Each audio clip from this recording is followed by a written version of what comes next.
Do you feel it's a lack of accountability on the union's part in terms of addressing these issues? Oh yeah, definitely. Yeah, but they'll dodge the question, you know. And again, what it gets to, I come from a union where you organize a shop. The unions, the building trades, have to go out and say, well, will you come in? This is a good thing. And I mean, we can provide you quality workers, apprentices, etc. So they pull into the fold, and it becomes a little different question about addressing somebody you've asked to come in, whether they've been in short time or whether they've been a long time. I find the sheet metal workers 105, I love it. They will address their signatories in a minute. I find that the carpenters won't. And I don't know about electricians, whether they're very straightforward at that, to address them on a lot of issues. But that's part of the problem, is that you go and the one place that they will address is on trust funds. You don't pay on your trust funds, you're going to get them all over your case. But when it comes to what appears to be discrimination towards females or any other ethnic group, you don't get a whole lot on that. And I've had, you know, these are anecdotal stories, but I've had brothers tell me, man, we got the union lawyer behind us, we went to the thing, and they threw us under the bus. And I tell folks, don't get the union lawyers. You pay dues, but don't get them. Because if you're dealing with a signatory contract, you're going to have issues. You best go and get somebody else to work on that issue. Stay in the union, pay your dues, attend meetings, become a part of the process. You can't do it by being on the outside. So I'm very strong on this. I can handle criticism with the way I look at things, but it's just the reality of what I see all day long. And there are really thousands of African Americans right now who want to go to work, who are in the unions, who pay dues, who don't get a lot of play. So it's a real issue, and each individual union has to take it up. Building and trades is just the umbrella for everybody, but the unions have to take this up and look at it. But you also have to watch, because you get caught into that situation with some flaky workers, you know.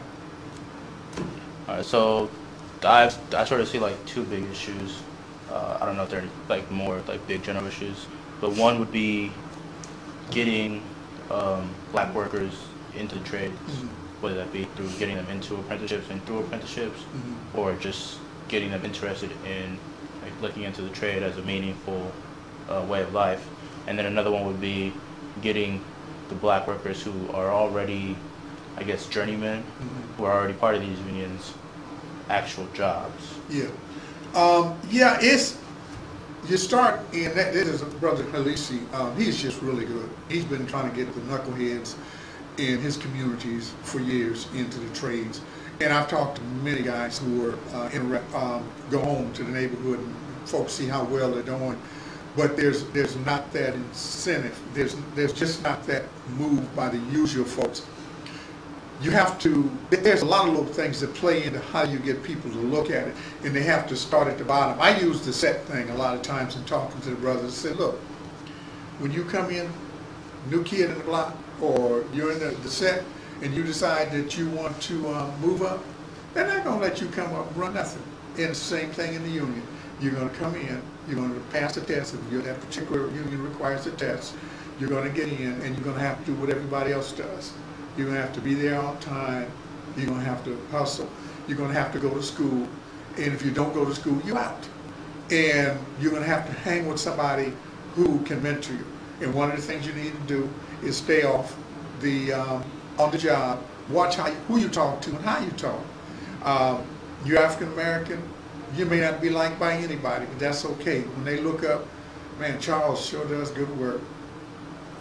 Always on time, got a great attitude, and that's the way it's got to be. You know, because if you don't do that, then you're going to have issues. But in terms of getting them in, you've got to be up there, you've got to get them in a form where you can get them in. It's never going to be a great big group coming in, except LA Unified. The LA Unified in particular, in Century Community Training, which is the longest standing group, which is now closing its doors, they've been that entry level for all these folks of any ethnic group and gender coming in. And once they get out there, it's just that you can get discouraged when you're told no repeatedly. Even in good times, African Americans and women of any ethnic group are told no way too often. by contractors. And again, it's the foreman on the job who is the front line of the crap, and you got to get past them, you know.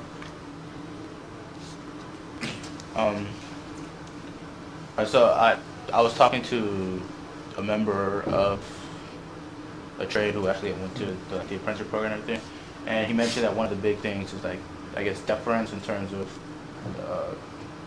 you're sort of like the student, you have to like show respect and all that stuff to the teacher in terms of the apprenticeship program and the journeyman.